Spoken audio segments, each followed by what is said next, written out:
Kabulay! Nanay! Naman. Kung talagang mag-isig ka ng lalaki, meron ako sa iyong challenge. Ano? Ganito, ito. Itong kahoy na to, mag-ikot ka dito ng ganyan, 50. Kung kaya mo, pagkatapos mo ikot, sabay kori mo yung mineral na yun doon, yun o, yung nakakuha. Oh.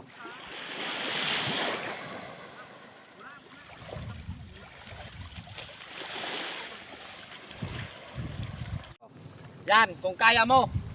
Kana lang? O ito. 50 lang? O, Hindi pwede 35 na lang. O sige. Pero, duha ta.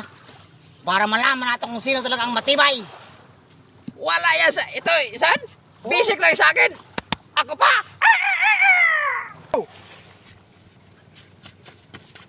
Isa, dalawa, tatlo,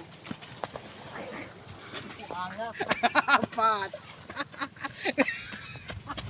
lima, ali. Oh, pwede na! Takbuhin nyo na! Baka kaya nyo na! Takbo na kay Ma!